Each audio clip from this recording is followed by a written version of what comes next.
o dificultad respiratoria, acude a un centro asistencial. Juntos nos cuidamos. Sánchez y Sánchez. Somos magallánicos.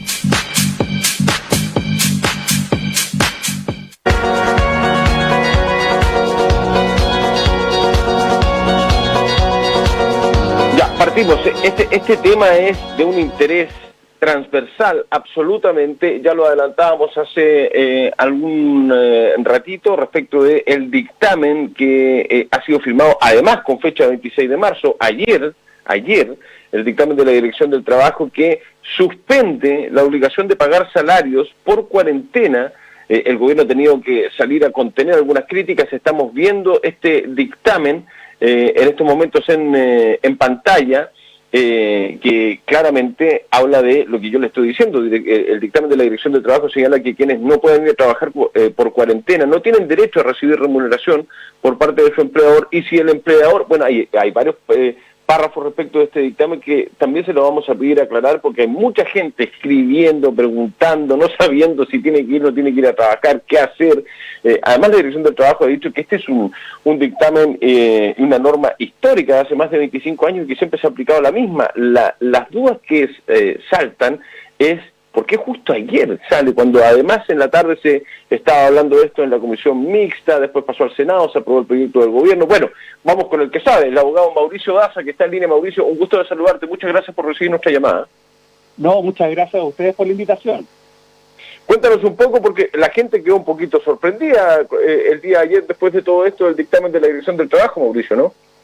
Bueno, es bastante sorprendente. La verdad es que este dictamen lo que señala es que aquellos trabajadores que con ocasión de la dictación de un toque de queda o una cuarentena no puedan salir de sus casas y por lo tanto no puedan llegar a sus lugares de trabajo, entonces los empleadores no están obligados a pagarles su remuneración.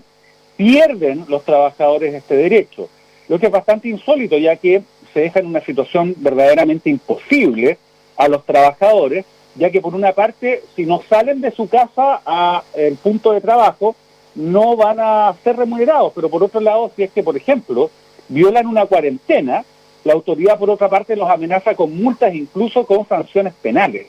Entonces, obviamente, con esto lo que se hace, a través de un dictamen de la Dirección del Trabajo, que se supone está creada para resguardar los derechos de los trabajadores, es precisamente dejarlos en una situación imposible y además asignarles en la práctica a ellos el costo de esta cuarentena, lo que no solamente es injusto, sino que además va muy en contra de lo que ha ocurrido en otros países. Hay varios párrafos en el dictamen. No solamente se habla de que si hay por fuerza mayor la autoridad decreta, por ejemplo, cuarentena, toque de queda, cuarentena total, como están viviendo 7 comunas de Santiago en estos momentos, y tú no vas a trabajar por esa cuarentena, no te pagan, el empleador tiene el derecho a no pagarte el sueldo. Lo mismo pasa, y hay otro párrafo ahí en el dictamen, Mauricio, respecto de que si el empleador no puede generar los recursos para pagarte el sueldo, o por ejemplo un restaurante, yo ponía de ejemplo hace un ratito, si el restaurante no recibió ninguna mesa o le sale más barato estar cerrado que abierto, también tiene esa facultad de no pagar, según el dictamen, la remuneración al empleado, ¿no? Claro, esto es bastante insólito. Hay que decir de que este dictamen fue básicamente señalado respecto de la cuarentena que hoy día está viviendo la ciudad de Puerto Williams y además otras comunas como Chillán y Chillán Viejo, pero además la norma se aplica a todos los lugares donde a futuro se vaya a dictar una cuarentena, lo que es muy probable respecto de varias ciudades de nuestro país. Esto también eventualmente puede ocurrir en Punta Arenas y en otras ciudades de Magallanes. Entonces, la verdad es que obviamente este dictamen deja a los trabajadores en una situación muy, digamos, de protección. Y hay que señalar que este argumento que se ha dado de que este es una situación histórica, que no es nada nuevo, es falso. Porque acá lo que habitualmente ha hecho la Dirección del Trabajo es regular la situación de despidos por la causal de caso fortuito o fuerza mayor. En Chile, el Código del Trabajo establece esa posibilidad, pero además de una forma bastante mala para el trabajador, porque si se invoca esta causal, el trabajador no puede, por ejemplo, reclamar indemnización por años de servicio. Entonces, se ha regulado en el sentido de establecer de que esta causal solamente opera en forma muy restrictiva. Y eso es lo que ha hecho los dictámenes anteriores de la Dirección del Trabajo, restringir el ámbito del caso fortuito fuerza mayor. Pero lo que hace este nuevo dictamen del día de ayer es ampliar la acción de este caso fortuito fuerza mayor, estableciendo algo que no está en nuestro Código del Trabajo, que es decir, mire, si es que opera esta situación e incluso esto deriva de una orden de la autoridad pública que le impide a las personas salir de sus casas a trabajar, bueno, en ese caso entonces se suspende la relación laboral. Esto es claramente abusivo y yo creo que estamos frente a un dictamen ilegal y arbitrario que en todo caso no es vinculante para los tribunales de justicia y que por lo tanto yo creo que pueden ser impugnados ahí, pero eso también es un problema, porque como ustedes saben, los tribunales de justicia, por lo menos en aquellas zonas donde se ha decretado una emergencia sanitaria, no están funcionando normalmente. No, claro, y todos sabemos lo que significa un proceso judicial en términos laborales, lo que se puede demorar. Finalmente los trabajadores terminan cansándose, por decirlo de alguna manera, si es que no tienen además los recursos para seguir subsistiendo. Ahora, tú acabas de decir que eso es falso, esta teoría que también le respondieron desde el gobierno local vía WhatsApp ayer en la tarde, desde la Intendencia, diciendo que se estaba viendo, pero que esta era una cuestión que tenía más de 25 años. Y Camila Jordán, que es quien firma el decreto, la directora de Trabajo subrogante, ayer dijo que la doctrina vigente, es decir, esto que estamos conversando, es la histórica del servicio desde hace 25 años, y además, agrega, se ha aplicado el mismo criterio en otras contingencias como el tsunami u otro tipo de catástrofes. La idea es promover la estabilidad del empleo y se promueve que las partes acuerden las formas de mantener el vínculo. También llama a que haya un acuerdo entre el trabajador y el empleador. Claro, pero ese acuerdo es, digamos, con la pistola en la cabeza del trabajador, digamos. Ahora, el problema, a ver, ¿qué es lo que pasa? Lo que se ha dicho por la autoridad es engañoso, porque efectivamente los dictámenes que han precedido a el que fue emanado el día de ayer, regulan en lo que es el caso fortuito fuerza mayor, se refieren a esta materia, ¿no? Y de hecho hay un dictamen de marzo del año 2010, el 1412, que precisamente a raíz de lo que fue el terremoto y tsunami, trata esta materia. Pero ojo, solamente la trata vinculado a los despidos por caso fortuito fuerza mayor, y se hace ahí toda una argumentación. Sin embargo, lo que hace el dictamen de ayer es ir un paso más allá, y un paso más allá en contra del trabajador. Y ese paso más allá es decir, ¿sabe qué? Ya no solamente estamos hablando del despido, sino estamos hablando de qué es lo que ocurre cuando un trabajador no puede llegar a su punto de trabajo por una cuarentena. Y ahí entonces se aplica este concepto de fuerza mayor, pero en contra del trabajador, diciendo, ¿sabe qué? En este caso, usted trabajador no tiene derecho a recibir remuneración. Esto último es inédito. De hecho, no está en el Código del Trabajo. Mira, y tanto es así que dentro de aquellos anuncios que hizo el presidente Piñera, a raíz precisamente de lo que es la crisis del coronavirus, se anunció que se iba a mandar al Congreso un proyecto de ley que permitiera al empleador y al trabajador suspender la relación laboral de mutuo acuerdo. Entonces, obviamente esto es una materia de ley, según lo que dijo el propio presidente.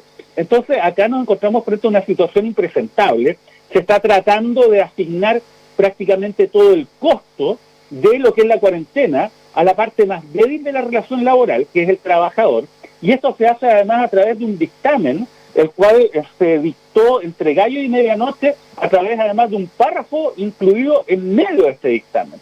Entonces la verdad que esto no es transparente, esto no va en el sentido de lo que son los principios del derecho laboral, que involucra la protección de las remuneraciones, la estabilidad en el empleo y otros que se encuentran contenidos en nuestra legislación laboral interna y también respecto de lo que ha sido la jurisprudencia de los tribunales de justicia y de la propia Organización Internacional del Trabajo.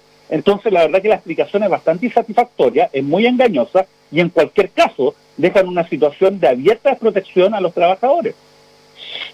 Absolutamente inédito, Mauricio. Ahora, ayer se aprobó el proyecto respecto del seguro de cesantía que podría solucionar en parte, digo, porque creo que alcanza el 25%, pero ¿qué tan bueno es el proyecto? Ayer se aprobó en el Senado, hoy día se va a tratar en la Cámara de Diputados, se pretende que salga el fin de semana o a más tardar el lunes. ¿Soluciona en parte o cómo lo vinculamos a este dictamen de la Dirección del Trabajo respecto de este proyecto aprobado ayer por el Senado que tiene que pasar a la Cámara Baja ahora? Bueno, la verdad que lo que hace ese proyecto, de nuevo, es cargarle al trabajador los costos de esta cuarentena o de esta situación de emergencia sanitaria. ¿Qué es lo que se dice? Aquellos dineros que están en el fondo de cesantía, que están obviamente ahí guardados con la finalidad de que puedan ser ocupados por un trabajador en el caso que pierda su trabajo, bueno, vamos a ocupar parte de esos dineros para poder pagar parte de sus remuneraciones en este contexto de emergencia. O sea, se sacan dineros que finalmente son del trabajador para esta finalidad. Acá la verdad es que obviamente es una solución, pero una solución del bolsillo del trabajador. Ahora, hay que señalar por otra parte que este proyecto, el cual efectivamente fue votado ayer en la sala del Senado, además se hace cargo de lo que es el despido por casos fortuitos fuerza mayor, lo que hemos hablado, que en estos casos, si es que el empleador invoca este causal, el trabajador en conformidad a la legislación actual no tiene derecho a indemnización por años de servicio. Bueno, eso se cambia con este proyecto de ley, pero obviamente esto no se hace cargo de lo que es el dictamen emanado el día de ayer de la Dirección del Trabajo, porque en este dictamen lo que se dice es otra cosa. Se dice, mire, ¿sabe qué? Si usted está encerrado por orden de la autoridad y no puede llegar a su lugar de trabajo, bueno, entonces usted no tiene derecho a ser remunerado, lo que obviamente no solamente es injusto, sino deja en una situación de desprotección a la parte más débil. Y además, todos estos proyectos de ley que manda el gobierno parten de una base que es bastante errónea a mi juicio y que va en contra de los pilares del derecho laboral, que tiene que ver con que existe una asimetría, no existe una igualdad en la práctica para poder negociar de igual a igual, valga la redundancia, entre el trabajador y el empleador. Entonces, cada vez que se dice, mire, esto lo vamos a dejar en manos de la negociación directa entre un trabajador y un empleador, la verdad que en el fondo lo que se está diciendo, sabe que esto lo va a definir el empleador, porque el empleador está en una posición para imponer todas sus condiciones. Este es el fundamento de la existencia del derecho laboral, el tratar de equiparar esa cancha, y eso se hace a través de dos vías: establecer la posibilidad de negociación colectiva y sindicalización, y por otra parte definir derechos irrenunciables en favor de los trabajadores. Parece que todo eso se está olvidando y la verdad que estamos llegando a una situación del siglo pasado. Entonces eso es lo que llama la atención, que se ocupen estas situaciones de crisis para de alguna manera precarizar lo que son los derechos laborales, y eso es lo que está ocurriendo. Ya, pero eso va de la mano cuando el empleado, porque en el proyecto de MES se propone bajar los sueldos un 50% y el otro 50% solamente poder recuperar el 25% del 50% restante a través del seguro de cesantía, ¿no? Claro, es exactamente eso. O sea, finalmente lo que se dice, mire, págase usted mismo su sueldo, con dinero, claro, que obviamente una parte. Claro, con dineros que se encuentran, digamos, en el seguro de cesantía. Ahora, yo quiero valorar lo que son varios proyectos de ley que yo he trabajado junto al senador Bianchi, de hecho, y otros parlamentarios de distintas bancadas. Ayer se presentó un proyecto que ojalá el Ejecutivo pueda patrocinar, que le permite a los trabajadores en una situación excepcional de emergencia el poder acceder al 10% a lo menos de los fondos que tiene reunidos en su AFP, ¿no? Sí. Y desde esa perspectiva yo creo que puede ser una solución. Hay que recordar que, de hecho, se anunció el día de ayer, Perú le está permitiendo a los trabajadores la posibilidad de no hacer el aporte obligatorio mensual con cargo a su previsión, ¿no? Por este mes, para los efectos que tengan más liquidez, porque en el fondo, claro, se está diciendo, si usted no va al trabajo, usted no recibe remuneración, pero a las empresas sanitarias, por ejemplo, la luz, el agua, el gas, bueno, esas empresas van a poder seguir cobrando, y en ese sentido la verdad que la autoridad ha mirado para el cielo, digamos. Esto va a generar una crisis importante en la economía de cada una de las familias, y yo creo que muy poca gente en el ámbito de la política está realmente viendo este problema. Respecto de me quedan algunos minutos, Mauricio, pero respecto de este proyecto de poder sacar o que existe la posibilidad de sacar el 10% de tus fondos, que está ahí en camino, vamos a ver qué sucede con eso.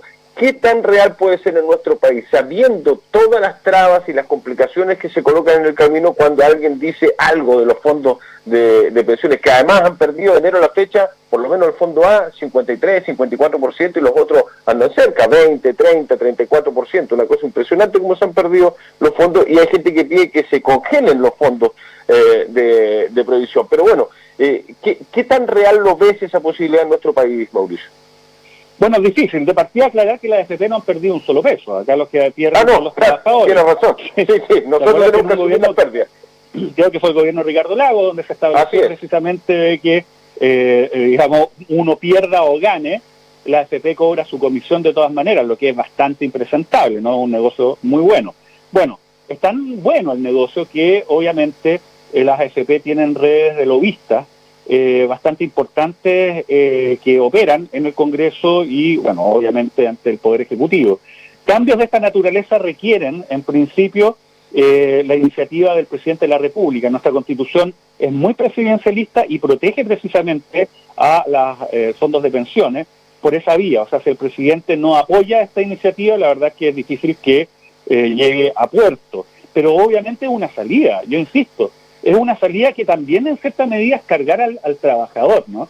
El problema es que no puede ser que producto de una cuarentena, una emergencia sanitaria, acá los que estén pagando son solamente los más débiles, ¿no? Que son los trabajadores. Se habla mucho de las pymes, pero fíjate que el dictamen que estamos hablando, que elimina el derecho a recibir remuneración si es que no se puede llegar al lugar de trabajo producto del cumplimiento de una cuarentena obligatoria, bueno, esto beneficia básicamente a las empresas, pero a cualquier empresa, a las grandes empresas o a las pymes, no se hace ninguna distinción. Por lo tanto, de esa perspectiva lo que uno esperaría es que se tomen medidas que sean transparentes. Claramente acá no se está reaccionando en términos tales de proteger a la parte más débil de la relación laboral, que es el trabajador. Bueno, en ese contexto, por último, que esto se discuta en el Congreso de manera transparente, ¿no? Y que se lleguen a soluciones que no solamente carguen al trabajador, sino que también el Estado se ponga, como por lo demás ocurre en otra economía. Esto no es una cuestión de una determinada ideología, esto está pasando por lo menos en Inglaterra, por ejemplo, donde el Estado se está colocando con una parte importante de los sueldos hasta un determinado tope. Bueno, medidas como esta uno esperaría que se adopten, pero insisto, meter esta norma entre gallo y medianoche en un dictamen de la Dirección del Trabajo, la verdad que no me parece que es la forma más adecuada, sobre todo afectando a miles de trabajadores. Y ojo, no solamente los trabajadores que hoy día están en Puerto Williams o que están en las comunas respecto a las cuales se ha decretado cuarentena, insisto, esto es aplicable, según el propio dictamen, a todas las comunas que en el futuro vayan a ser objeto de cuarentena y por lo tanto todos los trabajadores del país están en riesgo de sufrir de este abuso. Exactamente, y de esta situación, sufriendo de esta situación, y muchos trabajadores y trabajadores están escribiendo y preguntan, ¿qué hacemos entonces? ¿Qué tiene que hacer un trabajador hoy en día frente a esta situación? Si es que, por ejemplo, el domingo declararan cuarentena o cierre de la región de Magallanes y cuarentena total en la ciudad, ¿qué tiene que hacer un trabajador a partir del próximo lunes? A ver, yo creo que este dictamen es aberrante, es jurídicamente ilegal y arbitrario. Por lo tanto, se puede impugnar tanto por vía de recurso de protección como por vía de acciones ante los tribunales laborales. Pero fíjate, el punto es el siguiente, los tribunales no están funcionando normalmente, ¿no? Entonces cualquier reclamo va a dilatar esta situación de una manera importante. Ahora, ese es el problema, ¿qué hacer por parte de los trabajadores? Bueno, obviamente todos nosotros nos tenemos que cuidar para los efectos de salvaguardar lo más importante, que es la vida y la integridad física, ¿no? Y en ese sentido, si se decreta una cuarentena, bueno, parece que lo más razonable es tratar de respetarla. Más allá que, insisto, se pone en una situación imposible al trabajador. Porque ¿qué es lo que ocurre con alguien que vive, por ejemplo, en la ciudad de Puerto Williams? Esa persona tiene la siguiente disyuntiva a partir de este dictamen. Me quedo en la casa y no voy a mi lugar de trabajo, entonces no me van a pagar mi sueldo y no tengo dinero para poder subsistir. Me van a seguir cobrando todas las cuentas y no tengo ninguna ayuda estatal o de nadie real para poder sobrevivir. Pero por otra parte, si voy a mi trabajo y violo la cuarentena, la autoridad me está diciendo que me puede aplicar una multa de hasta 1000 UTM y además me puede iniciar una acción criminal. Entonces, insisto, se deja en una situación imposible a quienes son precisamente quienes el Estado y todos como sociedad debemos estar protegiendo, que son las personas que están en la situación más precaria, que son trabajadores que viven solamente de su sueldo, que es gran parte de nuestro país. Entonces esa es la situación. La verdad es que yo creo que en cualquier evento, frente a una disyuntiva de esta naturaleza, lo que hay que hacer es tratar de proteger la salud de uno y de su familia, ¿no? Y en ese sentido, bueno, esperar de que a partir de esta revelación, de esta escandalosa dictamen, bueno, haya por lo menos un cambio en la actitud de la autoridad y de una buena vez empieza a proteger la integridad y la vida de las personas más que lo que es la caja de las empresas. Mauricio Daza, abogado, un gusto conversar contigo, Mauricio. Muchas gracias por haber recibido nuestra llamada y aclarar muchas dudas que tienen las trabajadoras y los trabajadores acá en la región de Magallanes y en toda la Patagonia, por cierto. Muchas gracias, Mauricio. Encantado, que estén muy bien. Cuídense. Igualmente, buena jornada. 8 de la mañana con 58 minutos. Me voy a ir a la pausa. Está llegando mucha información. Está confirmado Carlos Estrada, el representante de los transportistas. En Argentina, anoche, tengo el dictamen también, estoy hablando con colegas, tanto en Buenos Aires como en Chubut y Santa Cruz, hay un dictamen que ha salido anoche, la frontera argentina a partir de esta madrugada, de las 0 horas de este viernes, ya partió esto, cierra total y absolutamente sus fronteras. ¿Hay excepciones? Sí, hay excepciones respecto de la carga, pero hay camiones, hay choferes pasándolo mal, con complicaciones. Habrían camiones retenidos nuevamente en territorio argentino y esta determinación del gobierno trasandino también coloca en jaque muchas cosas. Usted sabe que hay locales donde el aceite ya se terminó, y estoy hablando de Zona Franca, y Zona Franca no va a poder recibir productos desde otros países, de Paraguay, de Brasil, de Argentina, Uruguay. ¿Se imagina? En esta crisis sanitaria, imposible. Aduanos no se los va a dejar. Vienen en barco, vienen por container, pero puede entrar, por ejemplo, productos desde la Argentina o desde Brasil, que es el país sudamericano con más casos de coronavirus, está en condiciones de entrar productos de otros países a Zona Franca. Es una duda, es una consulta que la vamos a averiguar y a preguntar en el transcurso de los próximos minutos, pero ya hay locales como que abastecen aceite, incluso a otros locales de Zona Franca que ya no tienen aceite y que les queda harina para unos cuantos días. ¿Vamos a tener problemas de abastecimiento? Nuevamente surge la misma pregunta que nos hemos hecho día por medio acá en este programa, y seguramente usted en su casa, producto de la determinación del gobierno argentino. ¿Hay acuerdos bilaterales? Sí, pero al parecer, por ser un Estado federalista el argentino, hay provincias que pueden tomar sus propias decisiones, pero parece que no está bien pasarse por alto los acuerdos bilaterales. Bueno, muchas dudas, lo vamos a conversar en unos minutos. Deme 3 minutos, ya conversamos con el presidente del CORE, Alejandro Cusano. Polar Comunicaciones, radio, televisión e internet. Después de la noticia, el análisis.